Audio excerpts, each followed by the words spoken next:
Hello and good morning. মানালিতে আজ second day আমাদের। সকালে উঠে দেখছি আকাশ ক্লিয়ার হলেও রোদ ওঠেনি। সারা রাত বৃষ্টি হয়েছে, সঙ্গে স্নোফল হয়েছে। দূরে গাছগুলো একেবারে সাদা হয়ে আছে, দেখুন বেশ সুন্দর লাগছে। সকালে উঠেই আগে আবহাওয়ার খোঁজ নিয়েছি, জানি না আজকে যেতে পারবো কি না।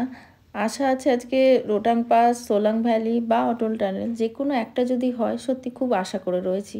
জানি না পারবো কি না, কারণ বৃষ্টি হচ্ছে না বটে, কিন্তু খুব একটা ক্লিয়ার আকাশও নয়। তবে এত দূরে এলাম তো বরফ দেখতেই, দেখা যাক কি হয়। হোটেলের স্টাফদের কাছ থেকে জানতে চাইলাম যে আজকে রোটাং পাস, সোলাং ভ্যালি বা অটল টানেল যাওয়া যাবে কিনা, ক্লাইমেট সারাদিন কেমন যাবে তার কোনো ফোরকাস্ট আছে কিনা। এসে সত্যি আশাহত হলাম, শুনলাম এই তিনটেতেই যাওয়া যাবে না। তবে বরফ দেখতে গেলে যেখানে 2 দিন ধরে সবাই যাচ্ছে সেটা হচ্ছে হামটা পাস। হামটা পাসে গেলে প্রচুর বরফ পাওয়া যাবে, এখান থেকে খুব একটা বেশি দূরেও নয়। আর আমাদের আশাটা মোটামুটি পূর্ণ হতে পারে। তো যাই হোক, মনে একটা আশা নিয়েই ব্রেকফাস্ট করতে বসলাম, এবং ব্রেকফাস্টে অনেক কিছু ছিল। এই ব্রেকফাস্টটা আমাদের রুমের সাথে কমপ্লিমেন্টারি ছিল। তাই আর দেরি না করে ওয়েদার ভালো থাকতে থাকতে আমরা হামটা পাসের উদ্দেশ্যে বেরিয়ে পড়লাম। রাস্তা খুব খারাপ, তাই বেশি দেরি করা যাবে না। এক্সট্রা প্রোটেকশনের জন্য কিছু জামা কাপড় নেবো বলে এখানে দাঁড়িয়েছি। আর এই যে এখন নেবো, সবাই এখান থেকে নিচে, চলো দেখাই, আমরাও নেবো प्रोटेक्शन फॉर स्नो। साथ में डालना ये वाला कहाँ है? ये थी तेरे वाला यहाँ से कम से कम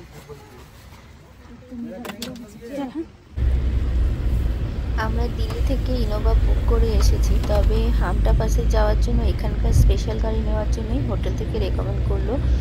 তাই আমরা হোটেল থেকেই এই গাড়িটা বুক করলাম, কারণ প্রথমত 4x4 কার দরকার, আর এখানকার স্পেশাল ড্রাইভার দরকার, তাতে রিস্ক কম থাকে।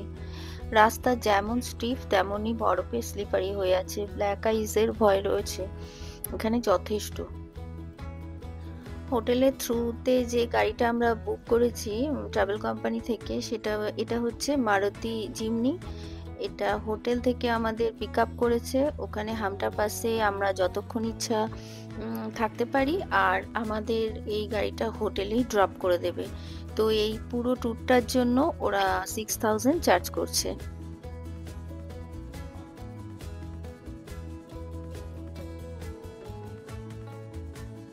সামনেই কোথাও একটা কফি শপ আছে, তারই ব্যানার দেখতে পাওয়া যাচ্ছে, এই যে লাল রঙের হার্ট শেপ। সামনে রাস্তাটা যথেষ্ট খারাপ এবং পরপর গাড়িগুলো দাঁড়িয়ে গেছে, তাই আমরাও নেমে দাঁড়িয়েছি এখানে কিছু ফটো তুলে তারপর আবার এগোবো। ট্রাফিক লাগা है আসেনি, আরো দূরে আছে পথে, রাস্তায় এই যে স্নোফল পেয়েছি। आप करते हैं 11 बजे 8 बजे करना होगा जल्दी आ रहा मैं रुको तो बांध दिया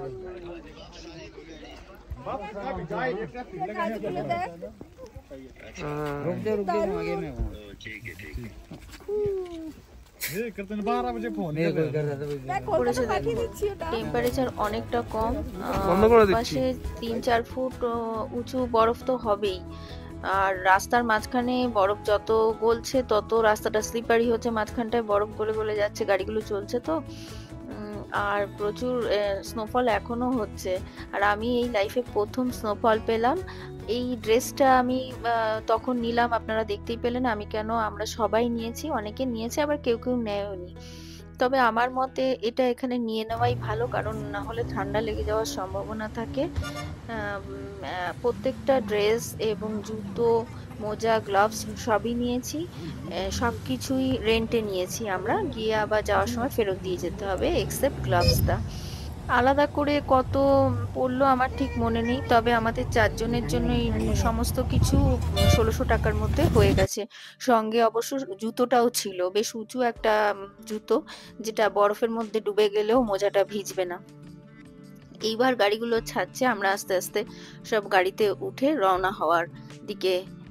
চলুন এবার যাওয়া যাক।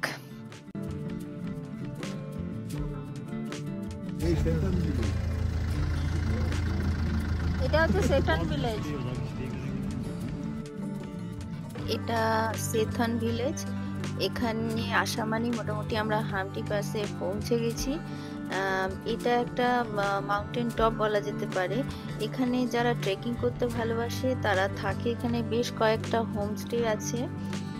আর এখানে থেকে নানান রকম উইন্টার স্পোর্টস করে লোকে, ট্রেকিং করে। ইয়াংস্টারদের এই জায়গাটা খুব পছন্দের। দেখুন কেমন বরফে ঢেকে আছে, কেউ বুঝতে পারবে যে এখানে এতগুলো হোমস্টে রয়েছে। ওই যে দূরে দেখতে পাচ্ছেন, এখন গাড়িগুলো আটকে গেছে, সব জ্যাম হয়ে গেছে, পরপর অনেক গাড়ি যাচ্ছে।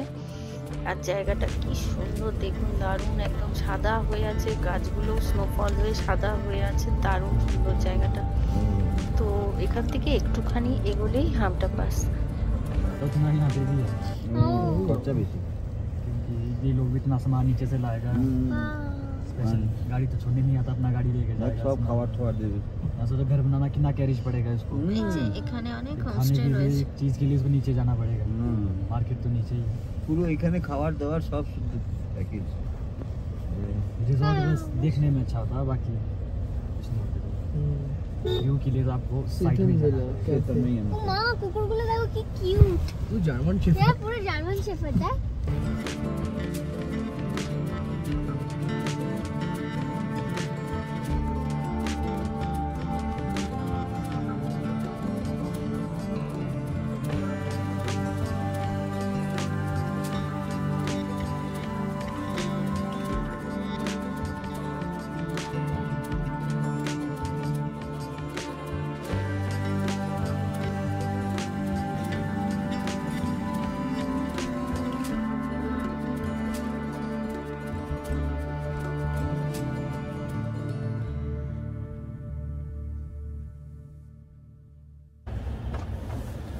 তো ওই রিস্কের মধ্যে একটা অ্যাডভেঞ্চার আছে। ঠিক আছে, কি অ্যাডভেঞ্চার কি এখন এর সিঁড়ি মনে করছে।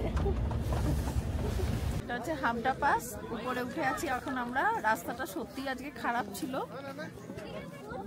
ভাবছিলাম শেষ অবধি এখানে এসে পৌঁছাতে পারবো কিনা, না সবাই মিলে উঠেছি। মানালিতে বরফ দেখাটা মানালিতে সার্থক বরফ হলো। দেখাটা সার্থক হয়েছে। ভেবেছিলাম মানালিতেই বরফটা পাবো, কিন্তু পাইনি, বৃষ্টি পড়ছিল। জানি না আজকে হয়তো পেলেও পেতে পারি। এই এখন স্নোফল হচ্ছে। এখন স্নোফল হচ্ছে, এখন স্নোফল হচ্ছে আর ভীষণ সুন্দর লাগছে। আমার জীবনে ফার্স্ট টাইম আমি কোনো লাইভ স্নোফল পেলাম অ্যাকচুয়ালি। আর পুরো সাদা। এখানে অনেক রকম উইন্টার অ্যাক্টিভিটিস হচ্ছে ওই দিকে, সবাই করছে। আমারও ইচ্ছে করছে করতে, কিন্তু একটু ভয় করছে।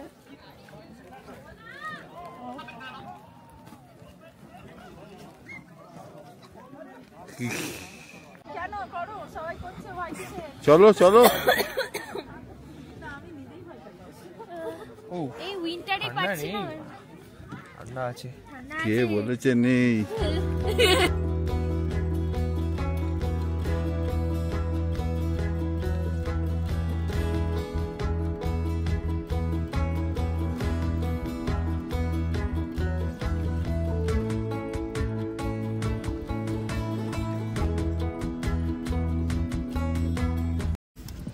এই যে আমাদের ফুল টিম। সাদা হয়ে গেছি মনে হয়। এই যে আমার ফুল টিম প্রথমে খুব ভয় পেয়েছিল, এখন খুব মজা পাচ্ছে। উইন্টার অ্যাক্টিভিটি করতে বলছি, করবে না, ভয় পেয়েছে। কেউ উইন্টার অ্যাক্টিভিটি করবে? কেন করো, সবাই করছে, ভয় কিসের? না আমি নিজেই ভয় পাই অবশ্য।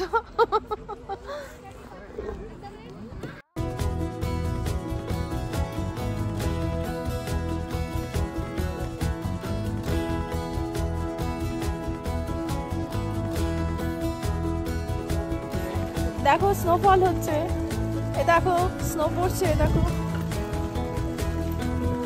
কি দারুণ। দেখো কত বরফ, ওদিকে উইন্টার স্পোর্টস হচ্ছে, ওদিকে উপরে।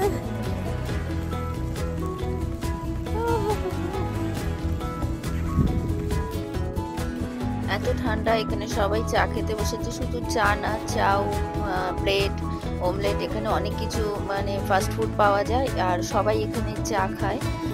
এইরকম আরও 3-4টে স্টল মতো রয়েছে। আমরা তাই এখানে চা খেতে বসেছি এখন।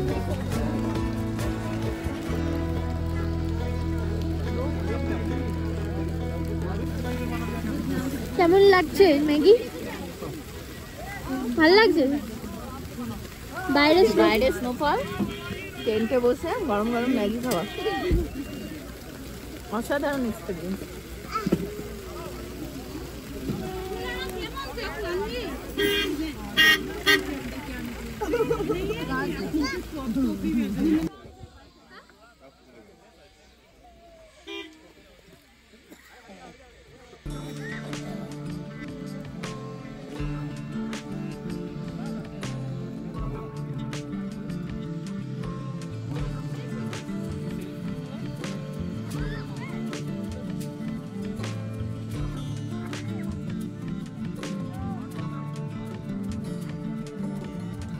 উইন্টারে হ্যামটাবাসে আসতে হলে ঠিকমতো ড্রেস করে আসতে হবে। উইন্টার কেন, গরমকালেও তাই। উলেন ড্রেস এবং ভালো উইন্টার জ্যাকেট নিতে হবে। আর ড্রেস অবশ্যই লেয়ারে পরতে হবে, মানে 3-4টে লেয়ারে ড্রেস পরা উচিত। তাছাড়াও এখানে ড্রেস ভাড়া পাওয়া যায়, সেই ড্রেস নিয়ে নিতে পারলে সবচেয়ে ভালো হয়। আর ওই গামবুট মার্কা জুতোগুলো ওরা দেয়, ওগুলো অবশ্যই নেওয়ার চেষ্টা করবেন, না হলে মোজা এবং জুতো ভিজে যাওয়ার প্রবল সম্ভাবনা থাকে, তাতে ঠান্ডা লেগে যেতে পারে। আর ওঠার সময় কিন্তু এই ড্রেস নিয়ে নেওয়া ভালো, কারণ পরে আর কিন্তু ড্রেস ভাড়ার জন্য কোনো দোকান আমি দেখতে পাইনি। এর পরের ভিডিওটা মানালি ম্যালের হবে, এবং ম্যালকে দেখতে গেলে এবং মানালিকে দেখতে গেলে পরের ভিডিওটা অবশ্যই ফলো করুন, আর একটা লাইক আর কমেন্ট করে দেবেন।